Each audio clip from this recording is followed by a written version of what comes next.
And there you go. Hey-o! Ladies and gentlemen, welcome back to another episode of Beards on Film. On my channel with my buddies. You guys know we love doing this, me, Joe, and Eric. And we're thrilled to have some guests this week. But I'm going to let Joe take it from here. Because I'm going to let Joe take over hosting from here. Joe, the show is yours. Run with it, brother.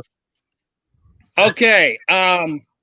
So this was the show that was supposed to be a few weeks ago that we decided to hold over because we wanted to do one of these audience appreciation shows where we got some of you guys who are regular visitors to the show to get up here and do your thing with some films. So we got Daniel, the Disney Beardsman. We've got Camo Cam, and somewhere we've got Waltimus Prime.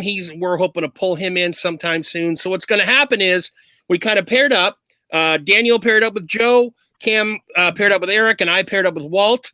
And the guys, the audience, if you will, the guest stars tonight, they're going to kind of run the discussion or at least introduce their films and stuff. And we're just kind of piggyback and let the kind of do a quick like Freaky Friday switching of role kind of thing. Daniel has got sports films. Cam, again, tell me your genre. I went with something not obvious because I'm a big comic book movie fan, but I ended up choosing high school / college comedy, like teen comedies. Okay, teen comedies, and Walt had mysteries. All right, so that's what we're doing. But you know, how rude a host can I be without saying hello to our guests first? Daniel, how you doing, brother? Good, man. Good. Good to finally share a screen with you. Yeah, feels good, man. Dan, of course, was at the meetup this week. Saw your post. Saw everyone's post. Looked like a grand time. Wish we could have been there. Got my coin here got from your Mr. Rob. coin. Mr. Rob Acker. Maybe one day I'll get your ice cream cone coin from you. Camo Cam, how's Indiana? Sunny and windy today. I've got the windows open because it's kind of hot in my family room, but other than that, it's not too bad. Nice. Went to the casino last night, so. Nice. Now in Indiana, is that a native casino or do they have a non-native ground? Like how do they do it? Non-native. It's actually in French Lick, home of Larry Bird. Hey, the Hick from French Lick, baby. Oh yeah. All right. And to my regular partners in crime, Joe, how you doing, brother? I'm good, man. I'm a little mad at the DoorDash dude for taking forever to get my dinner here, but besides that, I'm good, man. I'm happy to be on the screen with you guys. You know I love doing this with you guys, so absolutely thrilled to be back. Hope you're doing good, by the way, Joe. Nobody ever asked the host how they're doing. He goes around asking everybody else how they're doing. Nobody ever asked the host. I hope you're doing good too, Joe. I'm doing great. This may be the last Beards on Film I do in this location. That's what I'm hoping. I'm hoping the next Beards on Film is in the new house. So fingers crossed. Bathroom. Fingers crossed. This is definitely the second to last, if not the last. So, Joe, you know how they always say someone's got it worse? I live in such a small rural area, we don't even know what DoorDash is. So at least. Okay. Fair enough. Eric, Rocky Mountain High, brother, how you doing tonight? Doing all right. Went out to lunch with the folks today and, knocked out the old Saturday errands and then made myself some wonderful ground turkey tacos with fresh guac, which these two guys don't like. Yeah. No, it's disgusting. Nasty. I got to say, I'm not an avocado fan. I'm growing up in San Diego. It's a guac kind of town, and got to be with them there, Eric. That's one of the few Mexican-style dishes I can think of off the top of my head that I cannot do. Is guac. Give me that queso all day. I can't I'm do the guac only one on the screen that likes guac. I think so. That's it. He's officially protesting. Which should also tell you, Eric, that usually when there's one lone individual who likes something and the rest of the room is telling you it's disgusting, you might want to check on something. Well, we could say the same about your pineapple. Oh, pineapple sucks. I'm used to being unique, It's all good in the hood. Eric, I unboxed your I won Eric's elk jerky Wow. What do you call those things? Dang it, Joe, you're about to do Auction. auction. Thank you, God. It's getting old. Auction? It's getting old. Did I hear elk jerky? Yeah. I did get some beard products, and no offense to whoever the maker was, but I was bidding on Eric's elk jerky because he was kind enough to send me some of his bison jerky as well. So I unboxed that and tried it on this week's Beard Therapy. Probably first half hour or so, Eric, if you want to check that out. Okay. So Yeah, and- want my out address? on Wednesday. what was that, Awesome. Cam? I'll send you my address. I want some. I'm looking into all the cottage industry laws in my state and everything. Nice. I don't want to be. I mean, I've broken the law enough in my life without getting caught. I don't need to get busted for jerky. You know. I won't tell anyone.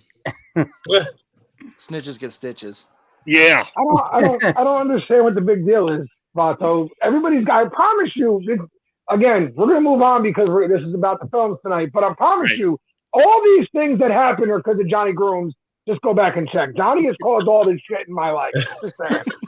I know, Vato. I mean, guacamole is like the Mexican ketchup in a way. I mean, you can dip it in, you go to a Mexican restaurant, every table's got a bowl, but yeah, it's the avocado, brother. It's the dang I avocado. don't think it's the Not ketchup. at my I think it's the table. mustard. The mustard? You think it's the mustard? I don't know. I hate mustard too. So Oh, okay. All right. All right, so let's talk some beards on film goodness. My guy isn't here, so you guys can virtually arm wrestle or flip a coin or whatever as who's to go first, or who had 3? That would have been Daniel, right? Daniel had 3? That was there. Yep. Yeah, okay, so let's start with 3 Daniel. or 2, Yeah, however you want to do it. We'll go Dan, Cam, and hopefully Walt will be in the house, and if he's not, then we'll just keep rotating. I'm not going to steal Walt's thunder and do his films. I'd rather just have you guys do it. I'll see if I can get a hold of him. So, all right, Yeah, Dan I and hope it's okay. I'm a little bit I worried. know. but I hope it's all right. I'm legit concerned because he doesn't Yeah. usually just go radio silent like that. So Yeah, No. I messaged him and he didn't respond, so that's weird. okay. All right. Well, let's. Like Joe said, we'll get started here. So, Daniel, if you want to introduce your first film, sir, please feel free to do so. I'll comment. What's the category? Sports films, which, I mean, my top 2 are given. I mean, it was hard to get my third one to really. I mean, if anybody knows me, I like video games. I like Star Wars, and mainly my number one love is sports. And I mean, that's all I watch really. I watch a few shows, but I can sit down and watch golf all day. I can watch tennis. I mean, I can watch pool. I can watch any sport, and I definitely love a good sports movie. And my number one sports movie of all time is Rudy, for sure. Do you want me to list all of them together, or just want to talk about the first one? However you want to do it, brother. If you want to talk about the first one, and then we'll bounce it over to Cam and talk about what it is. Yeah. Yeah. So just the first one. I mean, they all pretty much fall into the same kind of category of sports movie. They're all really good. They're really good, feel good stories, I guess. Rudy is number 1. Remember the Titans is number 2, and Rocky is number 3. So they all got that kind of feel good story. Now, if I had to do an honorable mention to like change it up a little bit, I mean, not really to talk about it too much, but I would say Any Given Sunday, just to throw a little spice in there. But yeah, I really love Rudy. I've been watching Rudy since I was a little kid. Anytime Rudy comes on TV, I have to watch it, regardless if I'm watching something else and we're just flipping through the channels. It's a movie I automatically have to stop what I'm doing and watching if I'm flipping through, you know. Like at the end of the movie, towards the end of the movie when he runs, has everybody here seen Rudy? Yep. Yeah. At the end of the movie when he runs onto the field and he's like getting in there, and I'm like, it just makes you feel good, you know. All right. I'll let you have your moment here. This is actually one of my. This is why I laughed when I heard it was on your list. This is one of my least favorite sports movies, actually. This is not one that I particularly enjoy, especially after I heard Joe Montana basically tell me that the story has been incredibly embellished for the movie purposes. Now, whether Joe Montana was just pissed off because there was a Notre Dame story and it didn't revolve around him, or it really was embellished, I don't know. I don't know. There was something about the movie that just didn't connect with me. It just didn't ring for me. It just didn't work for me. I'm not a big fan of what's his name, Sean Astin Scott. Is that his name? Sean Astin. Sean Astin. Okay, Yeah. I'm not a big fan of his. Even in the Lord of the Rings whole thing, I felt like he Oh, dragged. I loved him. Loved him. He's in the that. MVP of that series. No, I disagree. Disagree hard. What was the other movie he was in where he was at a school and they had to like fight the hostages or something? They were hostages and they had to fight the terrorists. Anybody remember that? Red Dawn. No, it wasn't Red Dawn. Red Dawn. Or he's not old enough for Red Dawn, I should say. Yeah, that's true. I'm gonna look it up and figure He's it in out. the Goonies though. Yeah. Yeah, That he was. another good one. So you didn't like Rudy, huh, Joe?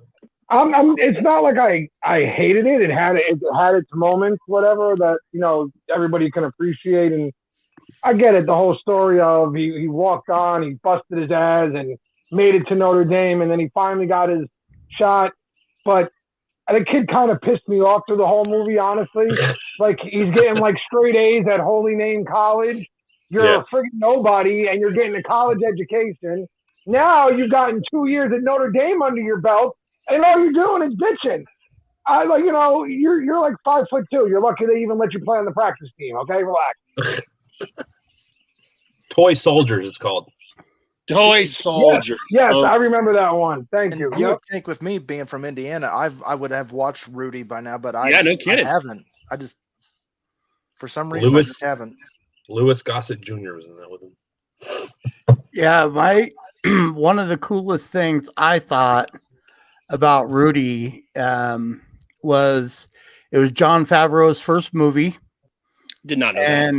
and he was friends with Sean Astin, or became friends with Sean Astin, and he's like, "Yeah, I don't know if I should give this a shot or not." And Sean Astin basically was like, "Dude, you've got a lot of potential, And then it was just a couple of years later that he came out in Swingers, and ever since then, and then with the whole MCU, Favreau's killing it.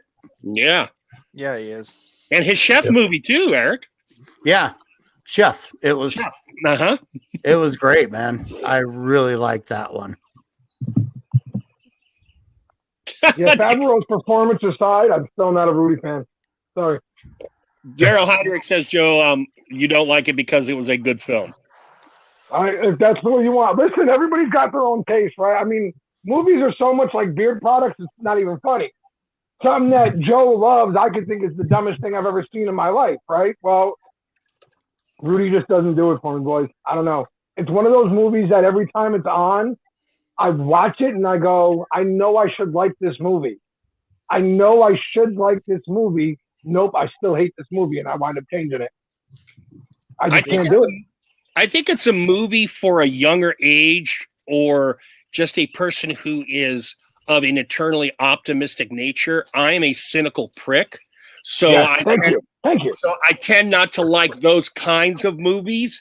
Now, if they're spot on historically, I love that, because I do love a good biopic or a good encapsulation. But if they're just kind of loosely based, and they're not open about the loosely based, and that kind of doubly pisses me off, because then I might buy into it, and then I'm like, oh no, you mean that wasn't? So I liked it when I saw it, but I was a lot younger then, and as I've gotten older, those kinds of movies, I think they definitely have their place, because sports, Yeah, absolutely.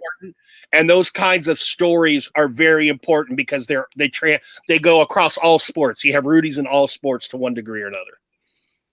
Did you see Wiley's last comment? Yeah, I saw. Yeah, there it is. But I thought, was that Vince Vaughn's first movie role in Rudy? Oh, He's in Rudy, isn't he? It might have been. Yeah. It was pretty early in his career. Yeah. Did he play the quarterback, or was he Yeah, I No, think he he was a was- running back. running? he was a running back. He was Yeah. a backup running back, actually. Well, he was supposed to be their star running back, but he had an attitude, and then he got put in the backup spot. Yeah. But again, man, it's all subjective, right? It depends on what. I'm a lot like Joe in this sense. I'm very cynical. I look at a movie like that, and I'm like, dude, you're 5 foot nothing. You're lucky they even let you on the field. What are you crying about? Shut up. Like, and again, Joe Montana really ruined it a little bit more for me when he said that it was really, or at least in his opinion, the movie was quite embellished. Like, he felt like it was made to be a much bigger deal than it really was that when all this went down. I guess even though it was embellished, I've never been a big person. I love to play sports. So it kind of I kind of put myself in that role when I watched it, So you really identify. You strongly identify personally. Yeah, with that underdog role for sure. Right. Right. And good call. Vince had done a few TV shows before this, but that is his first motion picture role. See, I just have this random knowledge of. Dude, you're stuff. even before we came on, man, just the knowledge from talking to you was like I've not even seen the movie, and I knew that. Wow, you've never seen the movie? Never. And you knew that? That's crazy. You knew he was in the movie. I've seen like little clips of it or pictures, like screenshots of it, but.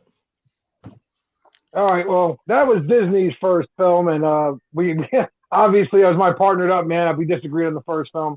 But like I said, that's not like, again, film, everything is so subjective, man. Something I love, everybody up here could hate. You never know. Kim, you're up, sir. So I'm actually going to go with the one that I haven't watched recently. I mean, I've seen it enough times, but I'm going to, like I said earlier, I chose like high school, teen, college, like comedy dramas.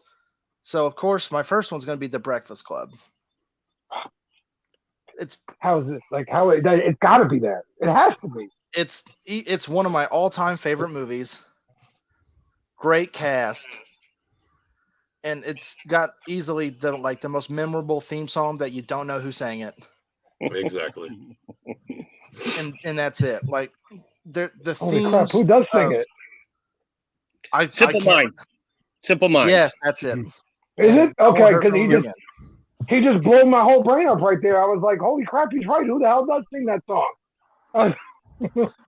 But the movie, it has so many themes of like the typical high school cliques and how these different people interact with other clique members in a random Saturday detention and how they learn to grow with each other through this awful Saturday school with principal. Is it Vernon? I can't remember. Vernon. Yeah. Okay, cool.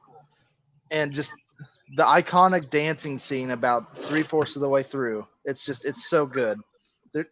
I don't think there's anything wrong with that movie. Did anybody else try to do the dancing scene? There he is. Did anybody else try to get your friends to do it with you? Bots, roll out. Yeah, I wasn't a dancer in those days, so no, but that is a great scene. Was it implies you are now, though? I was when I was older than my teen years, but a long time ago. Hey, Joe, you should line us up under our person. Oh, there you go, Joe. Yeah. Really? How do you do that? Match game. You're acting like I know what I'm doing here, first of all. You've been doing this a lot longer than me. That's number one. You're acting like I have any clue as to what I'm doing. The names may change, Cam, to me, and that like I tell my students, I say your grandchildren's grandchildren will still be reading Lord of the Flies because of how relevant it is to the human condition. It's timeless, which is kind of why we still read a ton of Shakespeare. The language is different, but what he is writing about is the same. Those clique names may change, but they will still be watching Breakfast Club, I think, in 50 to 100 years. Oh, because yeah, exactly. It so captures the adolescent condition that's never going to change. And that's very, very, very, very cool because I rack my brain and I think there are few timeless films that just run to my mind, right? because they're dated, or like for example, The Godfather. Well, the mafia is not as big as it was in the early 1970s, so it's kind of dated. It has that feel, and it's hard. But to me, The Breakfast Club, and particularly in that genre of humor, The Breakfast Club is definitely a timeless movie. Absolutely. Well, and John Hughes was a master at channeling that angst and curiosity and insecurity that you have in all those different movies, 16 Candles, Weird Science, Breakfast Club, Pretty in Pink. I mean, John Hughes was just freaking genius. One thing I've always said is that John Hughes must have had a very interesting teenage life, because it seemed like he was really dove into that. Excuse me. My teenage years were awkward and everybody's insecure, and he was real big into that world and got it across great, man. You're right. The man's a legend, period. Yeah, and one of my favorite things about Breakfast Club is I went and saw it in the theaters. Yeah, I'm old. But I thought it was pretty fitting. Me and a couple other people were supposed to go to the prom decorating committee meeting, which we weren't a part of. We just told the teacher we were. And so we snuck out of school and went and saw Breakfast Club. There you go. Nice. My favorite line isn't from any of the main characters. It's from the janitor. Oh, the janitor's so good. And becoming a teacher. And one of the things my professor, my advisor professor told me was, get on the good side of the custodian. And when the janitor says in the school, I am the eyes and ears of this institution, my friend, it is so right, man, because those guys go everywhere, anywhere. They know shit the teachers don't know. When he says that, it rings so true. See, one of my favorite parts is when they're sitting together telling their backstories with their parents, which a little side note, one of the main themes is that realizing that you're part of this, you're separate friend groups, but we all deal with the same problems. Yeah. And when Brian, the nerd, is talking about his flare gun going off in his locker, and he just starts to realize just how damn funny that is. Yeah. A flare gun. Yeah. I mean, because I think they all assumed up until that point he brought like a real gun to school, and then all of a sudden they realized it went off. It was a flare gun, and you could see the whole room lift, and everybody's going, "Oh, that's funny, dude. I don't know what else to tell you." And just for context, right? This is a mid-'80s film, so school shootings are not that common. Yes, they have occurred, but Columbine is 99. Columbine kind of is the big marker that really puts it on the map. But when you look in the 1980s, they existed, but they're not to the pervasiveness they are today. So bringing a flare gun to school was probably a huge deal. Hey, Strickland. Yeah, and I mean, I kind of was able to, in high school, because I switched to public high school second semester of my sophomore year. So I had my friends from soccer, then I was on wrestling team. I had, my geek Star Wars buddies that I played D&D with. I had my choir group. I had the theater group. So I kind of bounced in between all these different groups with a couple really close friends. But I got to see those personality types in Breakfast Club. I knew people that that it represented them perfectly. Because I ran in all these different circles. So the other thing that the Breakfast Club showed you is that no matter what clique you run with, no matter what you're doing in life, everybody enjoys a joint once in a while. Yes. I used to get weed. That was my favorite part in high school. That's why he likes the janitor character. But I like trying to think. I just had a thought and it really just got away from me. Don't worry, that happens to Joe all the time. But yeah, the Breakfast Club, it's just such an iconic movie, and it won't ever go away. That movie will never get remade, and if it does, don't do it. Well, Yeah. Oh, Cam. That's one of Ringwald's powerhouse movies because, Molly Ringwald was an absolute monster in the 80s, and then it just kind of dissipated, But it's one of those films that I don't think will ever lose it. Joe, I think you're right, Joe. I think it's timeless because no matter what generation it is, yeah, maybe the clicks have changed, you know what I mean? But it's still going to be timeless and fit with every generation. Yeah. Go ahead, Walt. You haven't been on here. Good to see you, brother. Hey, how's it going? I'm sorry. I thought it was 8:30, like beard therapy. No problem. And I was working, so I was working on my notes. Were you going to say something about Breakfast Club or? No. Oh, okay. I didn't want to. I like Breakfast Club. I always thought it was a great movie. Cam, I'm gonna make a connection to comics here and say right now, I hope to God I'm wrong. It took them 50 years to break the unbreakable rule in comics and bring Bucky back from the dead, right? Now they did a great job with it.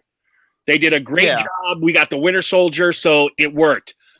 I think that there is no doubt somewhere down the road they're going to remake this damn movie. Oh, as yeah. much as I don't want to say it, and I hope they do not.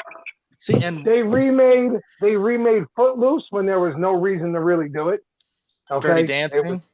They redid Dirty Dancing. Listen, sooner or later, every iconic movie you enjoy and love will get a fresh up. You know what I mean? Like it'll get a fresh coat of paint thrown on it, Karate Kid, and my they'll all-time run it favorite back movie. out there. Not a kid. Yeah. Yeah. What were you going to say, Cam? Oh, I was going to say, to go back to the comic analogy, it's like bringing Uncle Ben back to life. That still hasn't happened. Yeah. It's probably the longest running death in all comics. And Now it needs is. to stay that way. Now it is. Yeah. But yeah. Okay, so we'll see. We'll see. I would argue the Ultimate Universe, but that's hair splitting when we talk about the Marvel Ultimate Universe. A little bit Absolutely. different. Awesome. Anything else, guys, on Breakfast Club before we move along? The only No, the only way I think you could remake Breakfast Club, and it's not a remake, it'd almost be like a sequel, like with what Daniel said was with Karate Kid, they did Cobra Kai. Do something like that with Breakfast Club. Yeah. Kind of give it a fresh, Well- new set of characters. Well, similar. they remade Karate Kid with Will Smith's kid. That's what I was. I've recommending. never seen it, so I Yeah, don't. Jackie Yeah. Chan and Jaden Smith. Don't waste your time. That's why I suggested doing the whole Karate Kid or the Cobra Kai thing. Yeah, Because I love Cobra Kai. it's amazing. It's awesome. Karate Kid's my all-time favorite movie. So And I have And Gary Lewis's. yeah. Oh yeah, it is. That is. Yeah. Are you sure it's better than Back to the Future?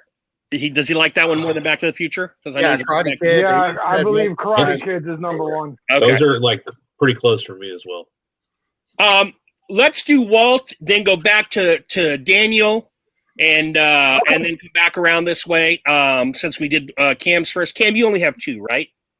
If I need to have a third one, I've got a third one on deck. Okay. So, All right. So Walt, go ahead and start with whichever one you would like to do. I think I'd like to start with Unusual Suspects. Okay. Preface this that this is my favorite movie of just when I got into movies. This is one of my favorite movies, especially when it comes to something that is intriguing. No offense to M. Night Shyamalan, but this type of movie is some like how he likes to do twist endings.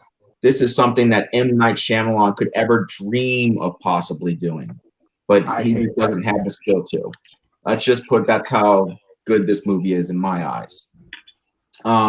Came out. How deep do y'all want me to go into this? But I can tell you, it came out in '95. Walt, that's all you, baby. You do what you want.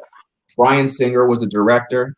It starts off with Gabriel Byrne, who is played by Dean Keaton, Dean Keaton, played by Gabriel Byrne, on a boat, shadowy figure, kind of setting the tone of this mystery. And then boom, it opens up to the next day, 27 dead and only 2 people alive. A Hungarian by the name of Kovács and Verbal Kint, played by Kevin Spacey. Now, Kevin Spacey at that time wasn't who he is now. So now it seems obvious, right? Now it seems obvious because of Kevin Spacey being such a huge success. But back then, he wasn't that. He was still kind of on the same level as the rest of those guys in the cast. You know, he wasn't the powerhouse that he was in the mid 2000s. You know, never mind the scandal. But you know, so what's great about this movie is it takes place and it's all under the perception of Kevin Spacey's character, Verbal Kint. He's being detained by an investigator named Dave Cujan, who's played by Chaz Palminteri. I don't know if y'all are familiar with him. Excuse me. This is where it gets interesting because the whole story being Verbal Kint, we are only going off of what he's saying, and you're assuming what he's saying is fact. You know, you're assuming that everything he's saying is the truth and is what happened, and that leads you down that rabbit hole. So he goes in, flashback. How does the usual suspects meet up? Well, they're all brought in accused of something that they never did. To get back at him, they go ahead and to get back at the NYPD, they decide to do a little heist. It leads them down this rabbit hole that is absolutely incredible. And they wind up meeting this lawyer named Kobayashi. Kobayashi says, "Hey, I work for this guy named Kaiser Soze," and boom, that's where this whole origin story is born. It's this heartless monster who's worked his way up in the Hungarian drug lord thing, and he's like, "Listen, you have no hope. If you want to get out of this situation, you need to do whatever whatever Kaiser Soze is saying."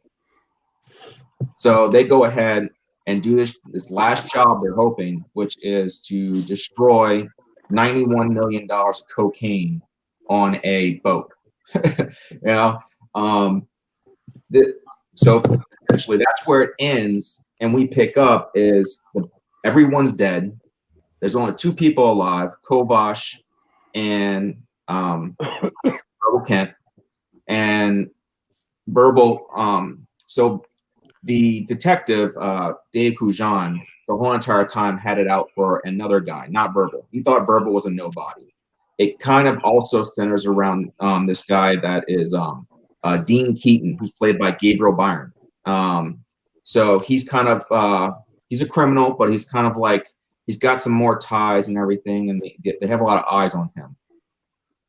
So this whole entire time that Verbal's telling the story, you know, the detective's wrapping his mind and leading down this path that it's Gabriel Byrne's Dean Keaton.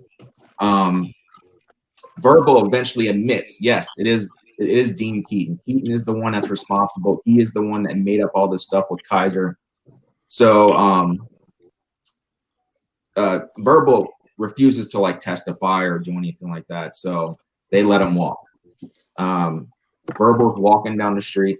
The detective, Dave Cujan, is standing there in the room, and he starts looking at all this stuff inside the room, and all these things start popping out at him. And then, you know, different names that were in the story from Verbal are on this bulletin board, and he drops the coffee cup he's been drinking out of, and on the bottom it says Kobayashi. You know, and he realizes that all this stuff is complete bullshit, you know, that Verbal has been telling him. As he's running out, a fax comes in. Kovács, the Hungarian that was burnt to a crisp, did a drawing with a sketch artist, and sure enough, it's Verbal Kint is Kaiser Soze.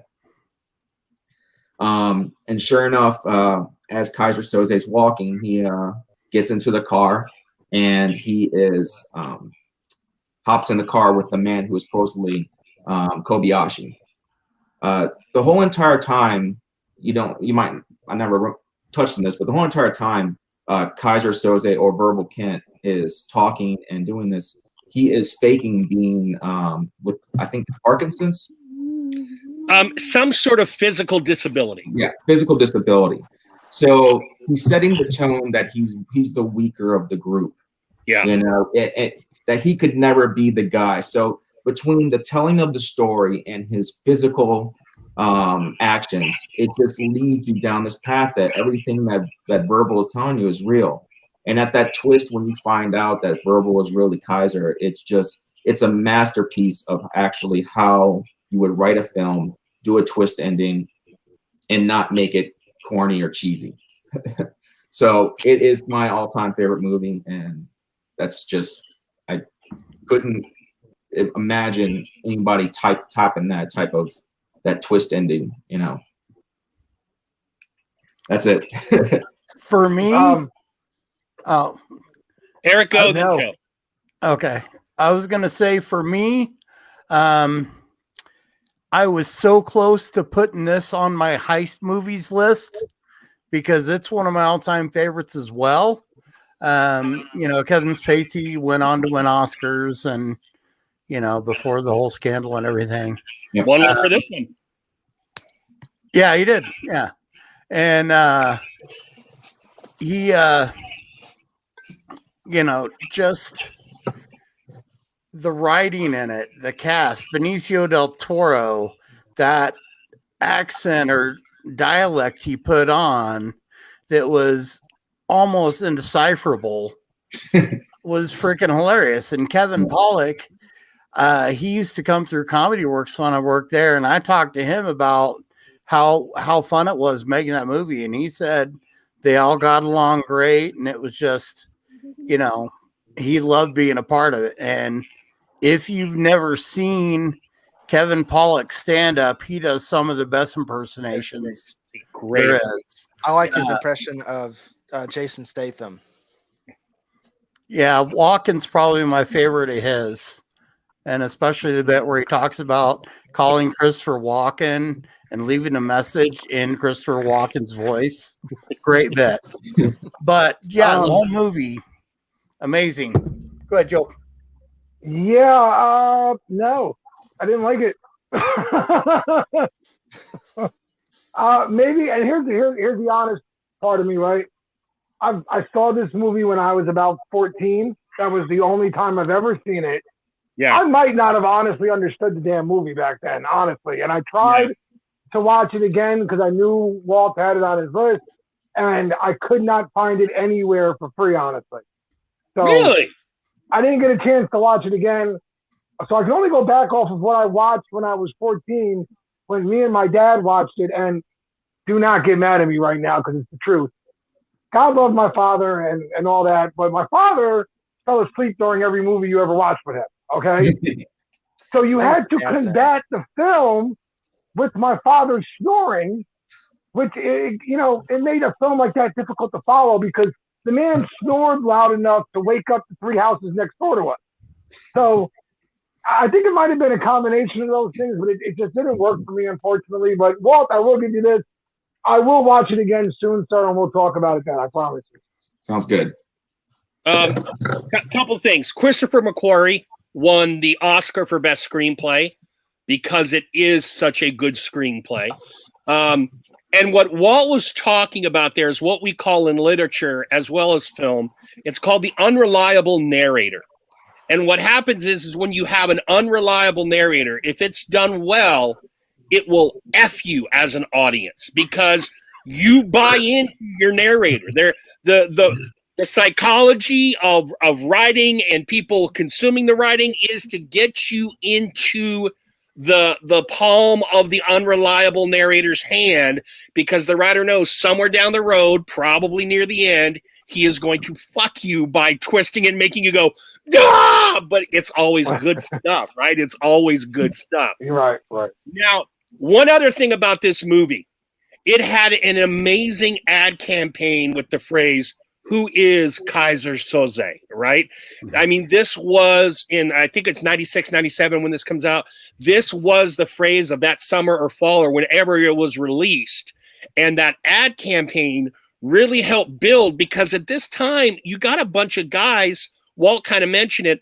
The biggest actor of that cast was Gabriel Byrne, and he's Irish and mostly known for cinema overseas, right?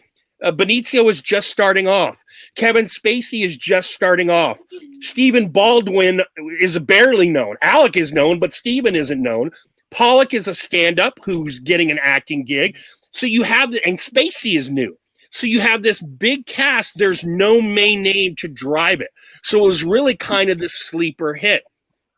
Makes me think of Psycho. When Psycho was running, Hitchcock had the ingenious idea not to let anyone into the film after the film time had started. So if you got there a little late, all the theaters in the nation would not let you in until the next showing of Psycho. And it created this kind of buzz that the movie itself, you know, that it built this mystique around the movie before you even got in. And that's the same with Who is Kaiser Soze, that slogan, and how they did that. Well, I like. Yeah. Go ahead. No, go ahead, Walt. Go ahead. I liked whenever they were in the movie, whenever they mentioned Kaiser Soze, they would eventually pan over to Verbal, which I thought was kind of cool. And interesting thing is, Soz is very close to, in Hungarian, is close to the word verbal. So that's a little interesting thing. Nice. And then you know, the camera was doing a lot with that, you know, when like they were panning into this this boat where they had all these ropes and everything like that, and they were talking about Kaiser Soze, and then come to find out later, Verbal was hiding behind those ropes and everything on the boat. So it's just you watch it a second time or a third time, and you start understanding this stuff, and it just adds value, and that kind of brings it brings more value to the movie for me, at least. I don't even think I've seen it. Oh, it's good, Disney. It's good. I haven't either. Oh, really? Oh. You guys are younger guys. It was a great film, but it's definitely like next tier. It's not the A side, and it's somewhere between the B and the C side if we're talking like old albums. It's definitely second or third tier cuts, even though it won 2 Oscars. You know, just because it didn't have that big box office name.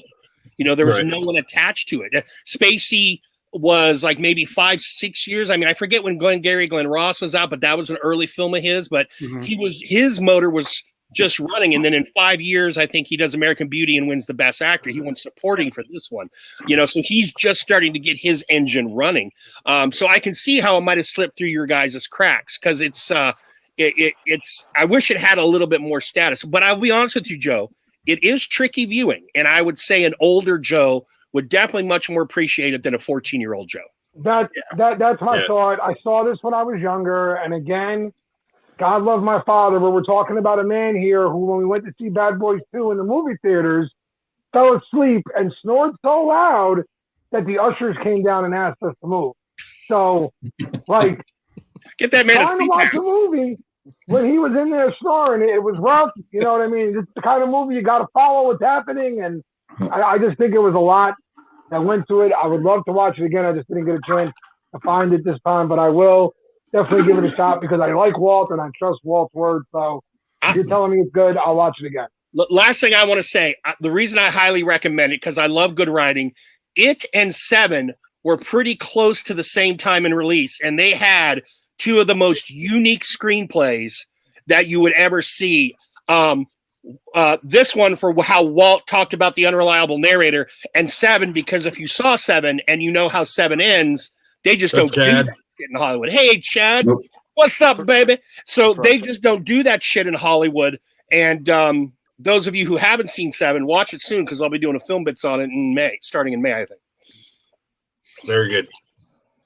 Okay, so I think, Walt, are you done, sir? Are you wrapped up? Is there anything else you want to say? That's it. That's it. So I got a little thing at the end that I can talk about after I do LA Confidential. Okay, so then we're going to come back around to Disney. Back to sports. Well, before we do that, my first movie, Walt, was Rudy. Have you seen Rudy? Oh yeah, absolutely. What's your opinion on Rudy? I like it. It's the underdog boy that wants to be, Disney. Disney's just trying to pile up. Player. Disney just wants to pile up opinions to make me look like the only jerk on No, screen that doesn't no, like I movies. just- No, I already said I didn't like it. I already said But I didn't. here's the thing. So, as a kid, and playing sports and being into that type of thing, and I wasn't the best at sports. I was okay. I was like a C. But we're not put a grade. I was like a D or an F.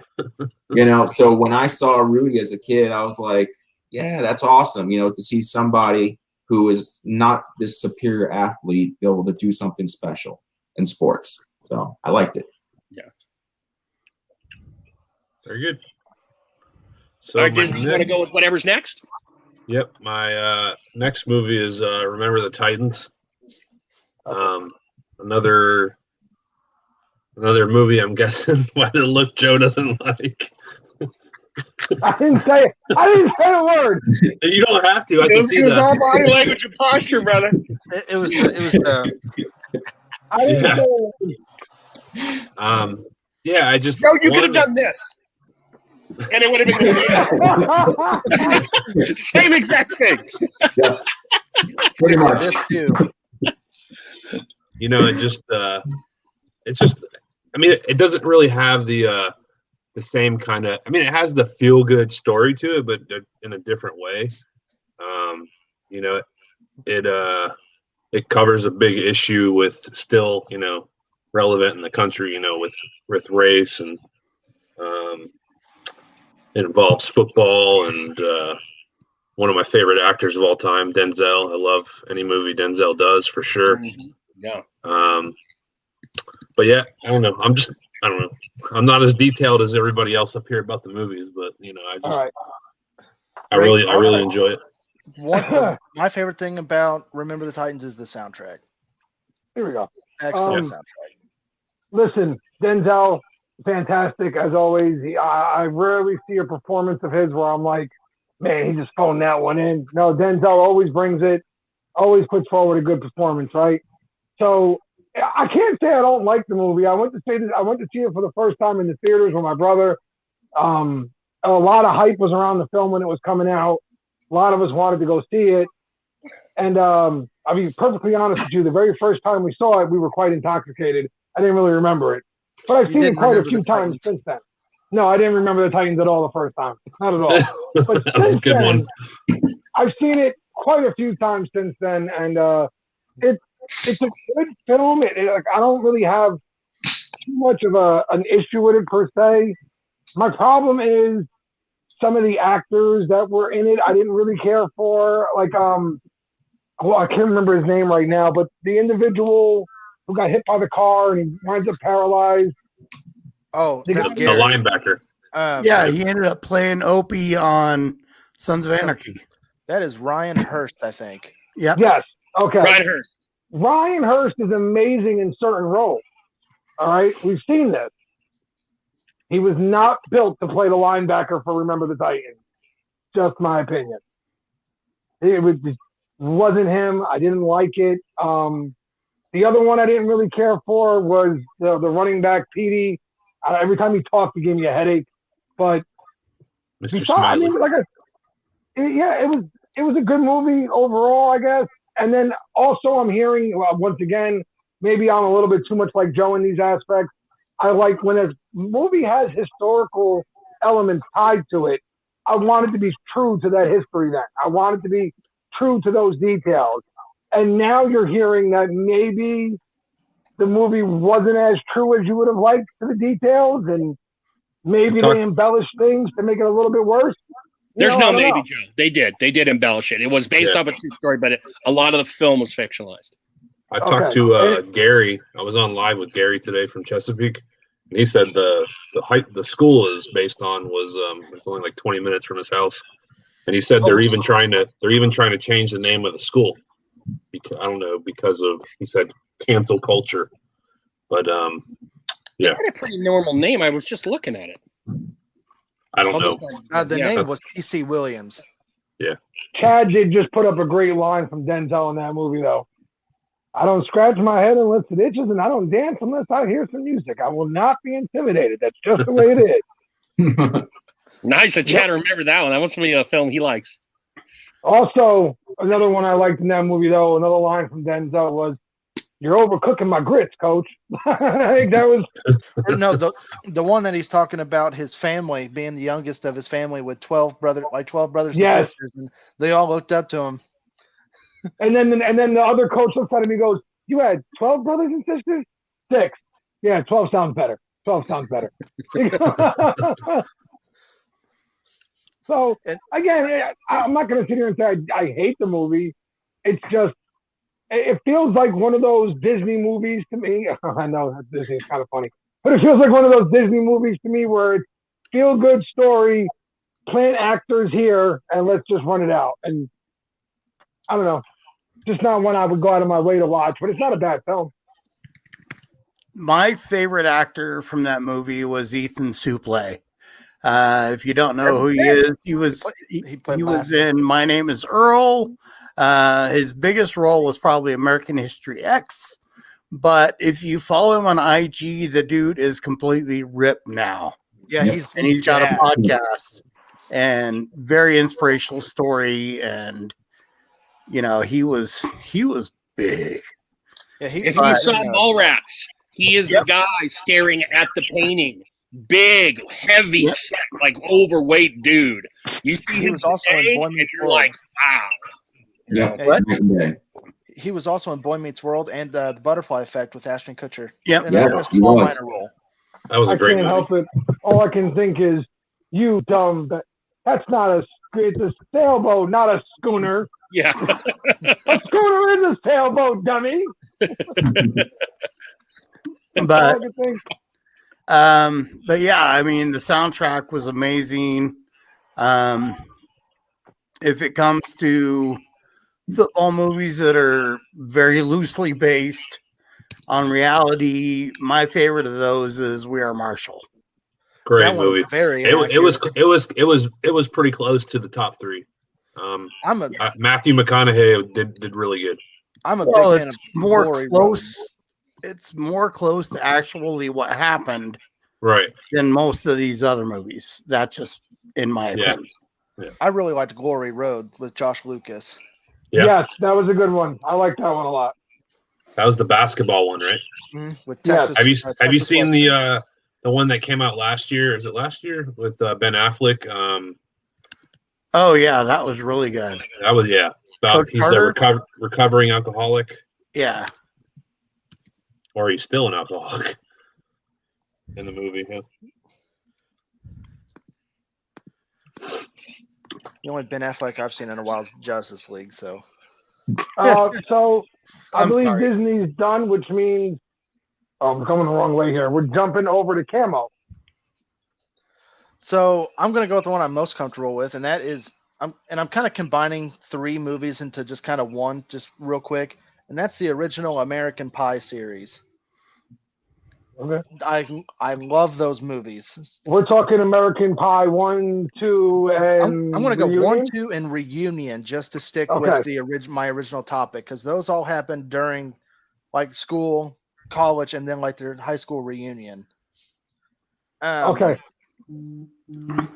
Those movies are just so funny, and they don't really have like the click kind of thing that the Breakfast Club had, but it had that kind of that newer raunchy sexual humor and everything, and it's just such a classic like movie series. The offshoot ones like Beta House, Bandcamp, they're not that great, but the original ones are so good. As for me, as always, great soundtracks. Those soundtracks are my jam of that late '90s, early 2000s pop punk. They're great. The actors and actresses are all great. They interact really well with each other. You don't get really like the like teacher character, but you've got Jim's dad, Mr. Levinstein. He is such a great character, and Eugene Levy did such a great job as that character. Friggin' legend. Legend. It's the eyebrows for me. And with Jim just having every single awkward situation happen to him, it's so great. And the one thing that the American Pie series does really well is the story between Jim and Michelle. Yeah. They end up obviously getting married, but the way they start out, Michelle's just this weird band geek girl that no one talks to, and then he ends up going to prom with her, and One then they end up time at married. band camp. Yeah, because he ended up breaking up or ending it with Nadia to go back to Michelle. Nadia, please. Oh, Allison Hannigan. Yes, it was Allison Hannigan. Michelle is my spirit animal. And Allison Hannigan did such a great job as Michelle, that she had that nerdy perkiness to her, and it worked so well. Because Yeah. that was pre Buffy the Vampire Slayer for her. if She I'm was not quite mistaken. perky. Yeah. She was also on How I Met Your Mother, right? Yes. Listen, here's what I'll say.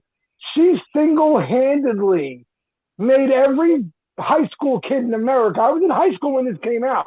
We all started looking at band girls a lot differently. Yeah. Every one of us. I was in We're like- band all 4 years of high school, so We're like, Was if this- that's the way the band chicks act, get me a band chick. Figure this out. Wasn't, Let me get one. wasn't this movie rated R? Was it rated R? yes, they Yeah. were all Yeah. rated R. Yeah. Yeah. Oh, So yeah. I snuck into this movie. I snuck into, I think, at least the first one, and then the second one came out, and I was able to watch it. But Sean William Scott as Stifler is also that typical jock douchebag character that ends up getting a lot of character development. And I think in American Reunion, he realizes that he's not in high school anymore. You find out where he's working at, and at the end, he just verbally destroys his boss, and ends up going to the reunion with his group of friends. And that is just such an iconic character for Sean William Scott as well, because he's not really in anything anymore, like at all. You never see him. Yeah, I He think had, it's the last movie I saw was with The Rock. he had a pretty bad drug problem. Yeah. He did make a comeback recently with a couple films, though. If you haven't seen Goon, go check out Goon. Goon is a Both great of 'em. movie. I've heard that one's really Fantastic. good. Yeah. Both If you of like them are hockey, fantastic. Goon is a great movie. I haven't seen Well- Goon. Yeah, and one thing that's people don't realize is with the first three American Pie, the original, they grossed over $800 million combined. And then they launched a successful series of spinoffs. I mean, yeah, they were straight to video, but they got on Netflix, they got on Hulu, they got on HBO, they had DVD sales and rentals when that was still a thing, There's two Goon Listen. movies. Yes, I didn't there's know there two was a Goon second one. movies. Yeah, Goon Yes, 2. there's Goon and Goon 2, The Last of the Enforcers. Yep. Both severely underrated films. Very well done. Very well done, both of them. Liv Schreiber is Here's in the what I'll first one, say. if you like Liv Schreiber. Here's what I'll say, man. Again, I was in high school when the original American Pie came out. American Pie, as far as like trying to market and stuff, they knew exactly what they were about to put out there, right? Mhm. So that scene with Jim and the pie was everywhere because they knew if we tell you that this is in the movie, you're going to be going, well, what the hell else did they put in this movie if this is what they're showing us, right? And again, I don't think I can get in trouble for things now, right? Statute of limitations. I didn't have to go to the movies for this. This was during our black box days, okay? We had one of those black boxes on the cable channel days. You know what I mean? So HBO, or no, pay-per-view at this time was running that movie constantly. And I kept making fun of my brother that he was Jim because, in the beginning of the movie with the Playboy channel and the that was all messed up and he was trying to see through the scrambler. I'm like, look, they got a camera in your room, Steve. Well, So, I mean, Jim was all of us, though. Come on now. Who wasn't a Jim? We were all awkward in high school. We didn't know if we were cool or not or whatever. We were all Jim, dude. Well, to me, this was that generation's coming of age movie. For me, my generation, it was Porky's. I snuck in the theater to see it because I wasn't 18. And in Oklahoma, they actually checked IDs for rated R. So for me, it was Porky's. But American Pie, that coming of age, a bunch of friends. Okay, we got to lose our virginity before prom or at prom or whatever.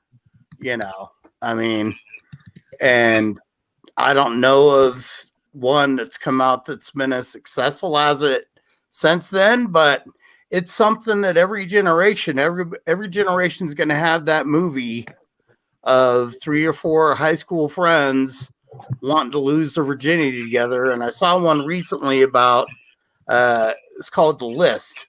It was about a girl wanting to lose her virginity to her friends. And, so it's gonna be something that is gonna happen again. It's something that people are gonna relate with in the future, as well as coming of age movies are always going to be good and have the potential for a lot of hilarity, Yeah. And I just don't think a lot of people were ready for what that movie contained, of course. No. And then the second one is personally my favorite. I really enjoy the second one. It's after their first year of college. They're looking to spend their summer up by the lake, and what all they do in order to make money in order to stay there, and have this big party at the end and have this big homecoming for Nadia. And in the end, Jim, like I said earlier, it goes back to bank camp and goes back to Michelle.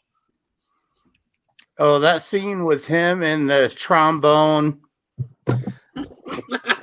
Yes. It's so, especially when it hits the dude in the face. That's the best one. Again, though, we were all Jim, man. We were all Jims when we were in high school. Even if you were the cool kid in high school, you were still a friggin' Jim because you didn't know if you were that cool kid, honestly. You just walked around acting like you were. You were still nervous. You didn't know what to do. You know what I mean? Like, you were hoping what you were doing was cool, but you didn't know it. I thought the Jim character, honestly, is one of the greatest coming-of-age characters we've ever seen because that's exactly how most of us felt in high school. Incredibly unsure of ourselves. We didn't know what we should or shouldn't be doing. It was just a really good character, in my opinion. And the one thing I haven't mentioned yet, and I'm surprised no one else has mentioned it, is just Stifler's mom. Yeah. I mean, Finch is probably my favorite character in that series.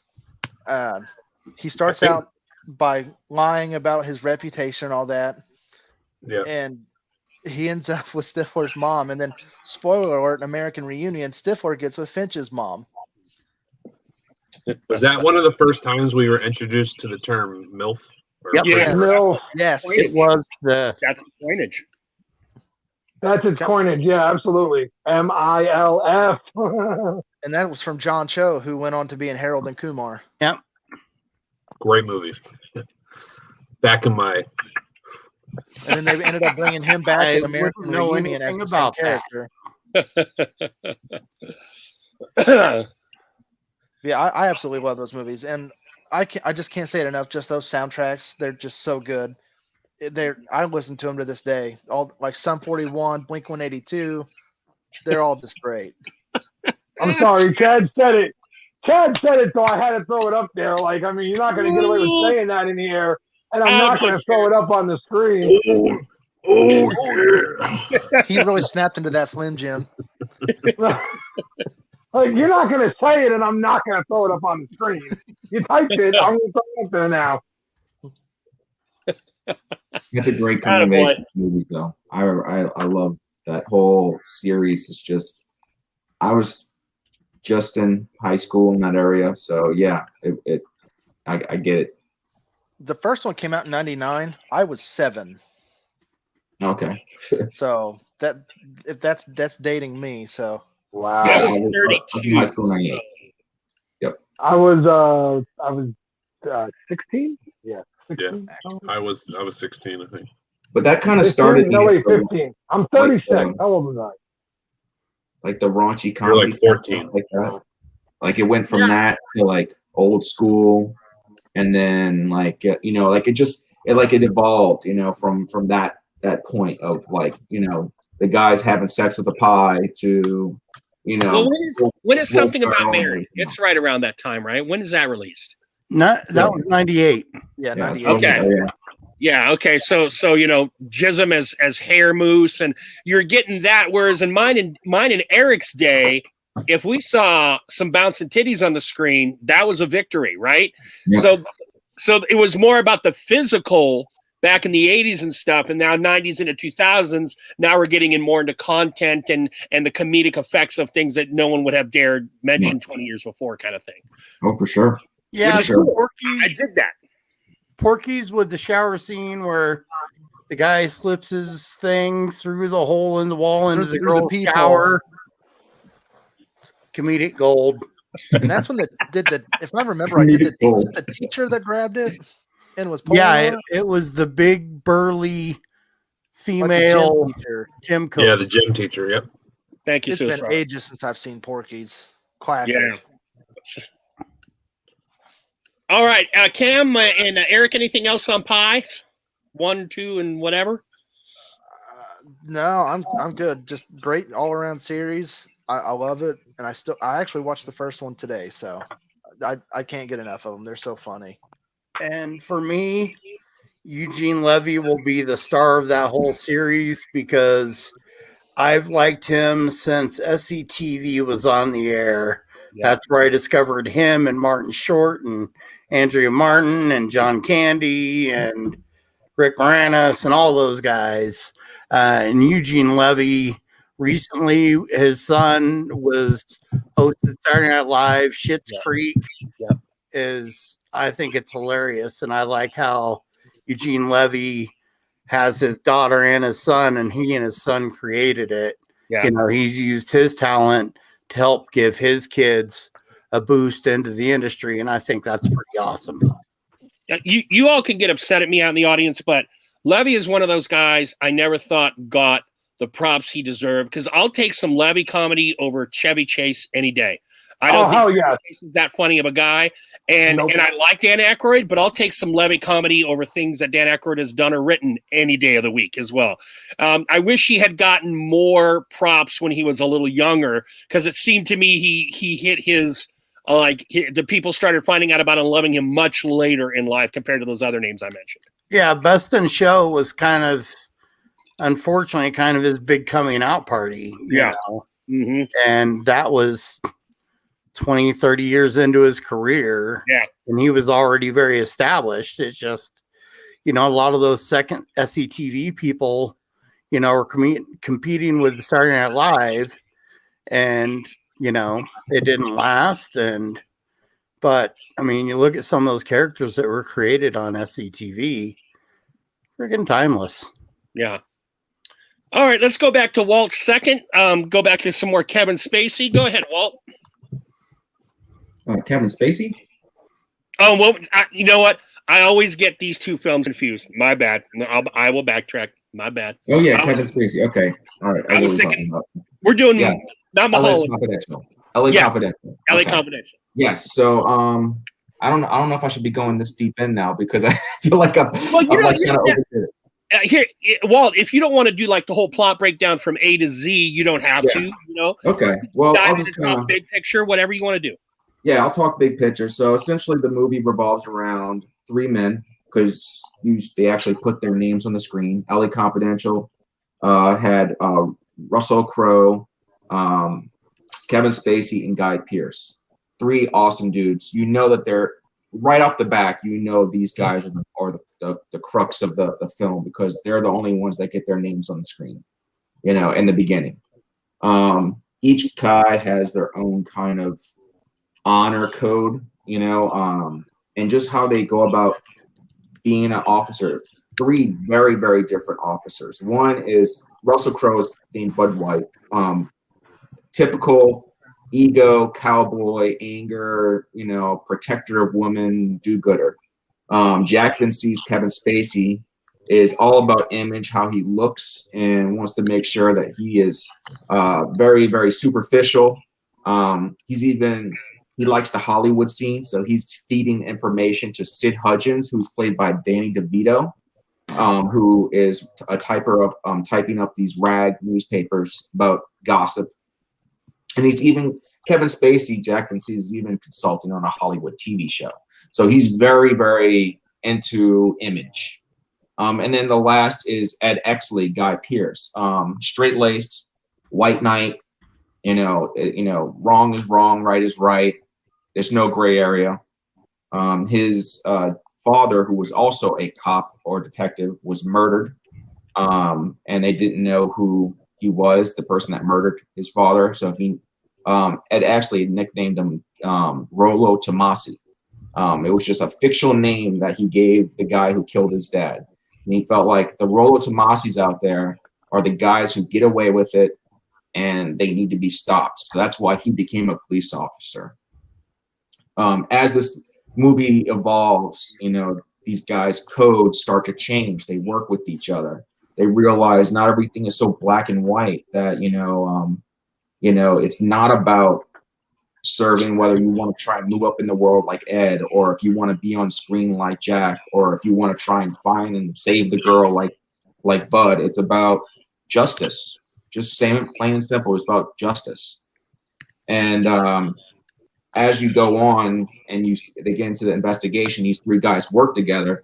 They realize the corruption that's going on, and it's been all the while. It's been a heavy amount of corruption from the captain, and it's where Ed, actually Mr. Perfect, decides that he's going to take justice in his own hands, because he would get away with it. He's the police captain. He can get away with whatever he wants. In that sense, that police captain was Rollo Tomasi. He was the guy that can get away with it. And that was his job, is to get rid of those guys that can get away with it. So I thought it was a really great movie. It's one of my favorite noir movies. It's up there, and it's really cool. And my last note about this is that Kaiser Soze is a fictional character that plays a huge role and isn't real, and Rollo Tomasi is a character, who is fictional and plays a huge role in the movie as well. So those two kind of have a little connection, and that's it. Good glue. I rewatched this a couple weeks ago, since I knew Walt was doing this, and compared to when it came out, which was early 2000s, late 90s, if I'm not mistaken. 97. 97. Very early Russell Crowe, by the way. Might have been his first big American film, at least. Very early Russell Crowe. James Cromwell, who the guy has been in everything in a day. Babe, he's the farmer in Babe, the pig, one, but he's been in everything. He plays the Irish chief of police. I like the set decoration. I like the costuming. I like the noir feel to it. But as a modern film, to me, if its goal is to just harken back 50 years to the golden ages of like noir, okay, I'm with that. But as a modern film, I'm not a huge fan of it. So there you go, Joe. You're not alone. I disagree with my partner on a film here, as far as what it does. I think it's beautiful to look at. I'm not the only guy. The time period and everything, all the color and everything, because of course all the original noir is going to be in black and white. So to add that color and that sort of vivaciousness to it, I think is awesome. But as a film, I'm not as big a fan. It has moments, but I don't like it all the way through. I see what you're saying. I mean, it has some parts where Russell Crowe dealing with the woman and everything that was kind of underwhelming. I felt like it was a little on the nose. Yeah. But I think if you look at it as a whole, the three guys that you can all consider to be cops trying to do their own code, I that's the part I like about it the most. Fair enough. So Walt's choice is actually going to bring out one of my dark movie secrets here. I'm not a Russell Crowe fan. Okay. I'm not a big Russ fan. I'm just not. I don't know. The man just doesn't do it for me film-wise, and I've just never been real big on him. Never, ever. Like nothing he's done really. I don't like his personality. I hear he's a jerk, but Gladiator was okay. I like Gladiator. I like Gladiator aside from the historical inaccuracies, but that's just me nitpicking. Yeah. I'm a Crow fan. I can deal with him. Yeah, he's good. I like the Russell Crowe South Park episode.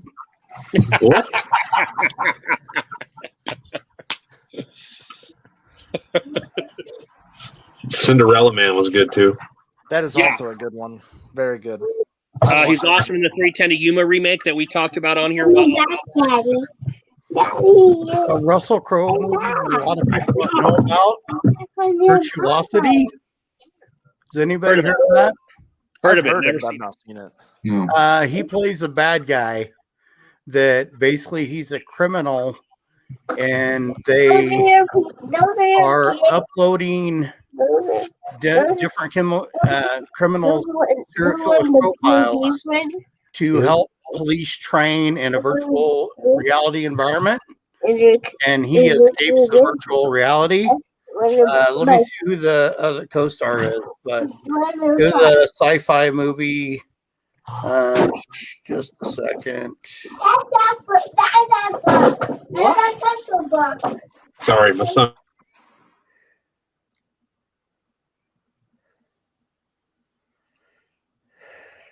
It's coming back up here. I need to move for this. I need to move. You guys Find need to it. move.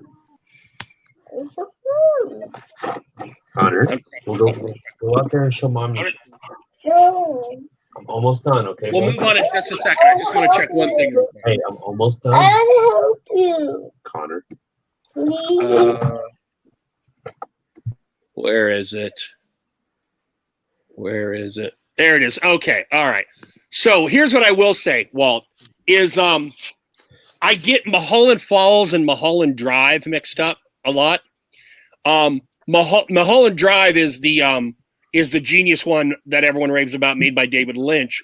Yeah. Mulholland Falls is like a second-rate, even though it came out first, is like a second-rate LA Confidential. And I started watching that thinking it was Mulholland Drive and got about 15 minutes through it and went, no. And then I went and watched LA Confidential. And LA Confidential is a far superior movie than Mulholland Falls. It was released about 5 years earlier. I guess in the late 90s, Hollywood wanted to just remake noir a lot or something because they were very similar kinds of movies as far as set design and setting and all that kind of jazz.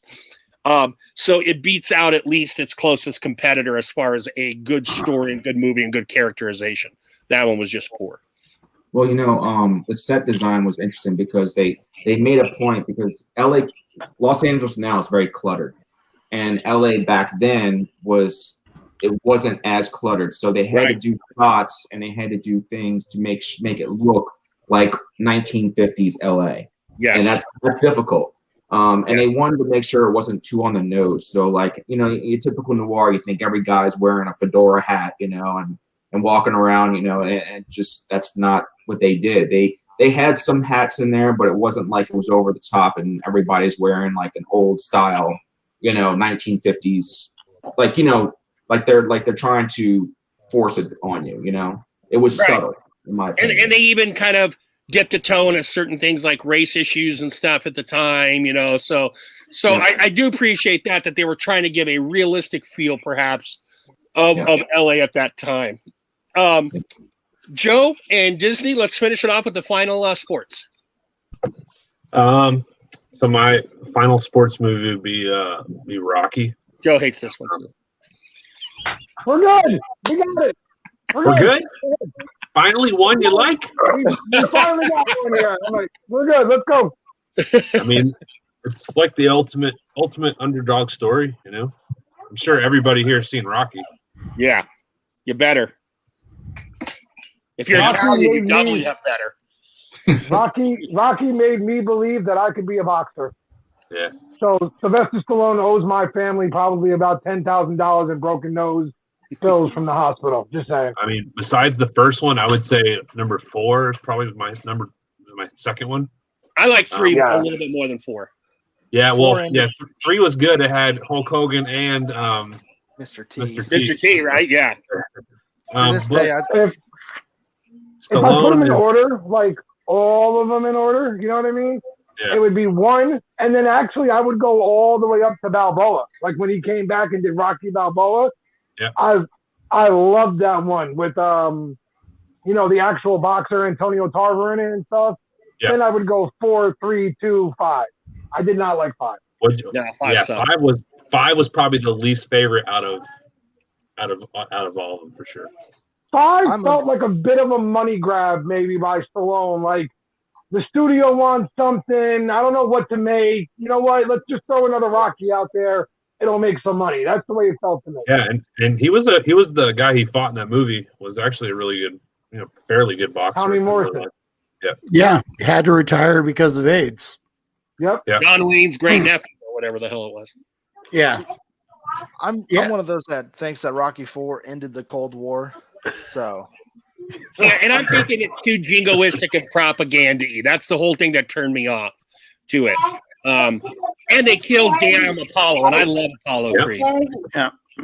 But I'll tell you what, you got to give credit where credit's due, right? Go all the way fast forward now to the Creed franchise.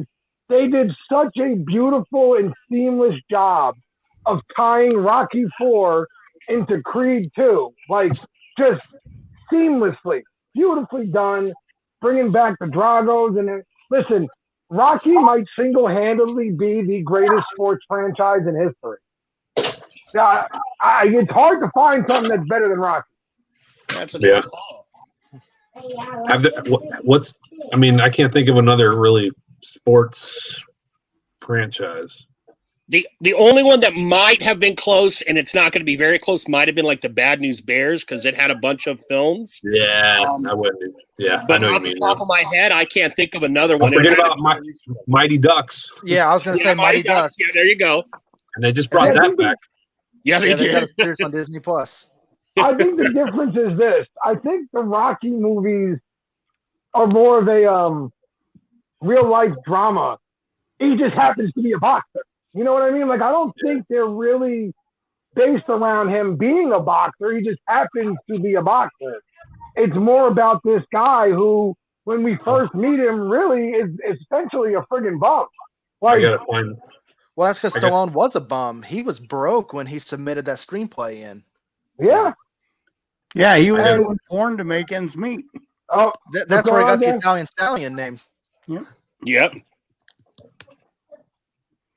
Well, Fun. the thing, Rocky brings back a lot of memories for me because my family waited in line to see it in the theaters, and that was the first movie we ever waited in line more than like 30 minutes for. Wow. And part 3.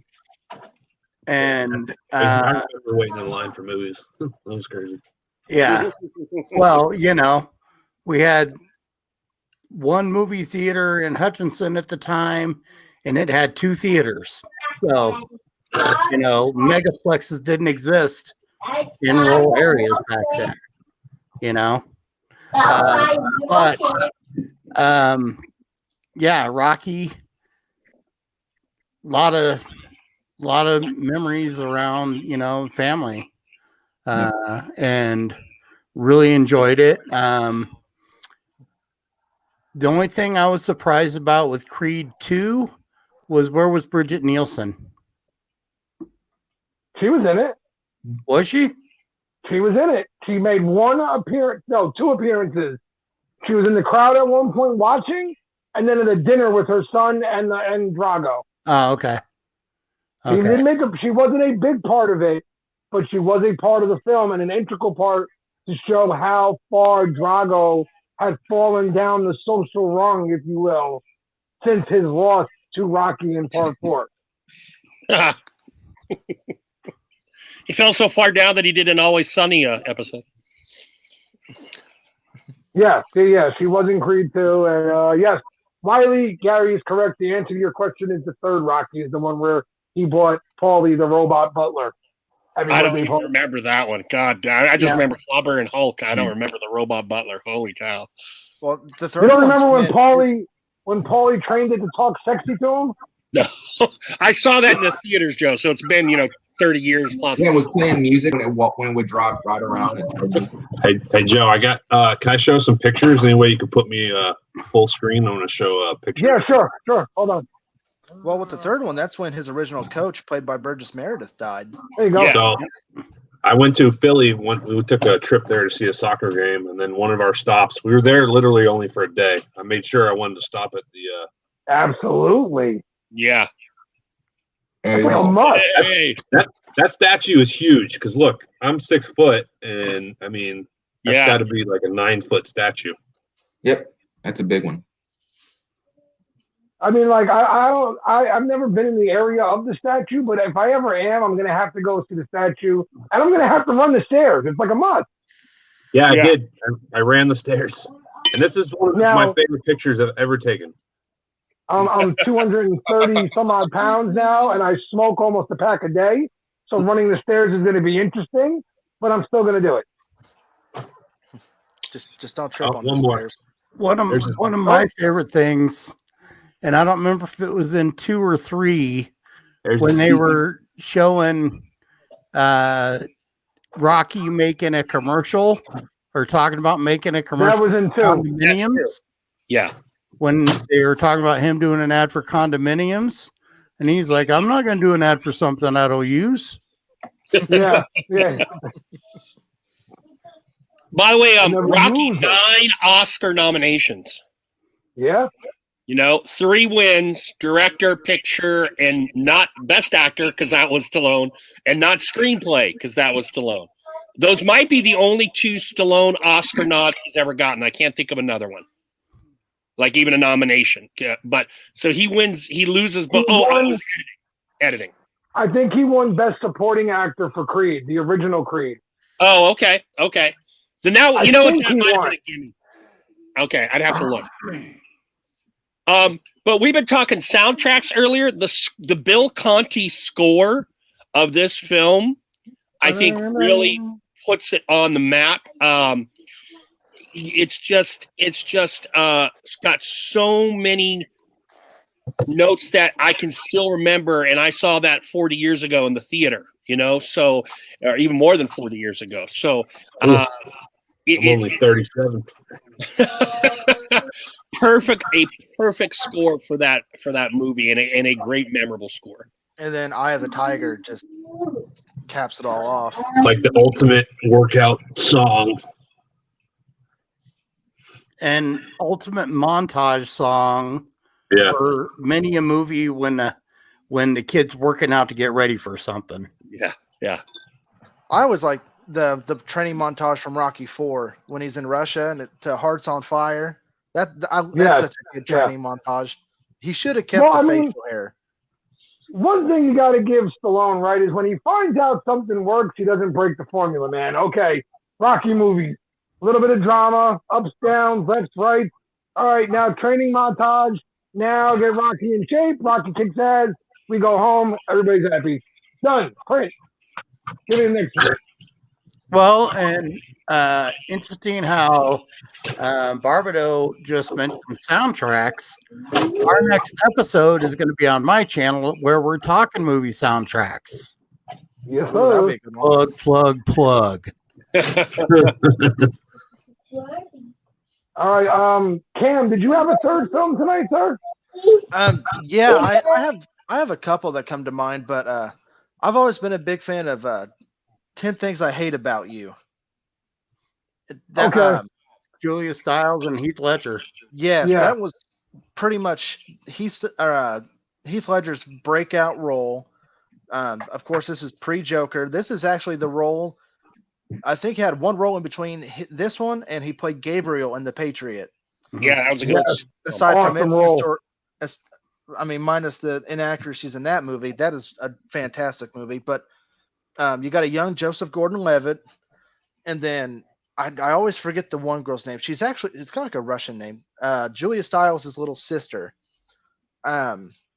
It's got that typical high school, but it's more of like a almost like a private school feel to it because it looks like a castle. It's just massive. And all the kids seem to be rich for the most part. Right. You got all this classroom setting stuff. You've got all the different parties that happen. And then you've got this Heath Ledger character that just seems like a real piece of crap. And he ends up turning around and just making that movie his own. I think he was the breakout star in that movie. It's a classic, I think. I like the idea of all the different classroom settings, and then you've got Ledger singing the song at the football field and getting Holy detention. crap. Yeah. Gary says that high school is real. Dude, I thought they made that place up. Somebody really goes to high school in that building? Holy crap. I don't know. Yeah, I do know this, Cam. One of the reasons you probably feel it's a classic, whether you know it or not, is that movie is based off of Shakespeare. Yes. I can't remember Mm. which play it is. I mean, you're the Taming of English the Shrew. teacher. Loosely based on Taming of the Shrew. Yes. So Very loosely based. I see a lot of your coming of age films are very like kind of either comedy based or more romance based, more of on the lighter side. Have you ever seen the movie Kids from 1995? Wow. I don't think so. That is a very, very real coming of age movie, and it helped me.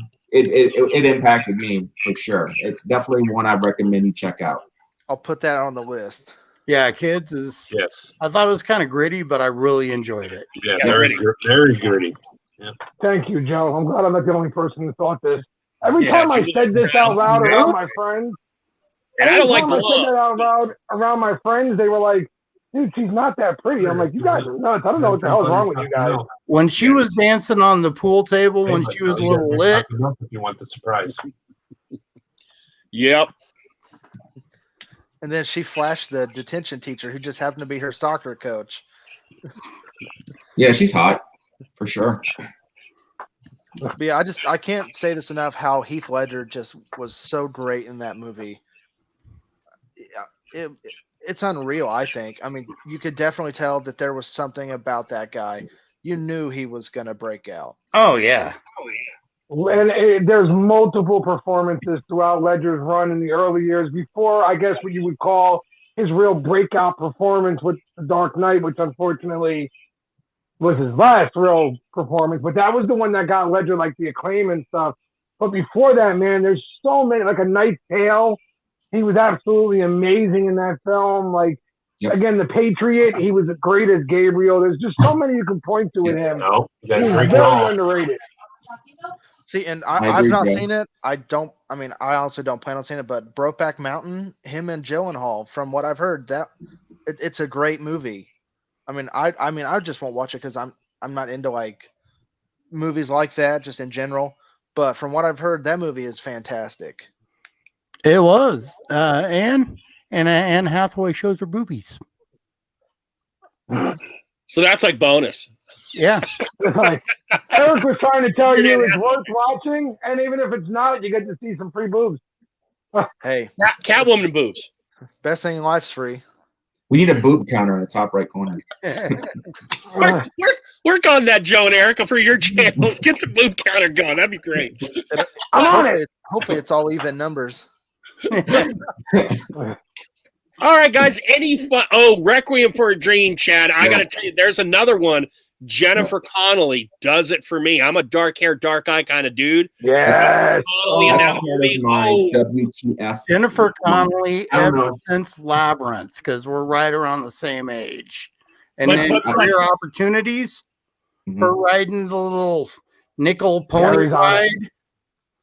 ride. Eric, though, Requiem had that scene. Oh in it. yeah, Oh, I yeah. know. Oh, I know. Yeah, the And that's where you're like, boom. You don't see You enough know- drug addicts that haven't watched Requiem with a Dream. it's part of my WTF kind of group. You know, that Yeah. movies that when you finish watching it, you kind of stand up and like, what the did I just watch? You know, See, The and I mentioned WTF movies are Butterfly great. Effect is like that for me. Like that movie. Okay. That movie's fucked up. Yeah, I love it. I love that movie. Yeah. yeah. Since we were just It's a talking great about like some coming of age films and stuff, I just want to say this real quick because I think it might be one Cam might like, and maybe even people if you haven't seen it yet. The King of Staten Island. That's a If good you flick. guys have not seen that film yet, it is definitely worth throwing it on and giving it a watch. Great story about a kid who's in his 20s, is lost, has no freaking clue what to do with life, and has to piece his life together. It's a really good movie. Good movie. So just throwing it out there. If you haven't seen it yet, go give it a watch. Just send us off. I got one last thing. That's buffering. Or Video's coming up really good stuff. oh, At this time, I used to smoke, so oh, there he is. Ba-ba-ba-ba-ba-ba-ba. Ba-da-da-da, ba-da-da, da-da-da-da-da-da-da, da-da-da-da-da-da-da. And to think how many people have actually done 150 that. people behind you.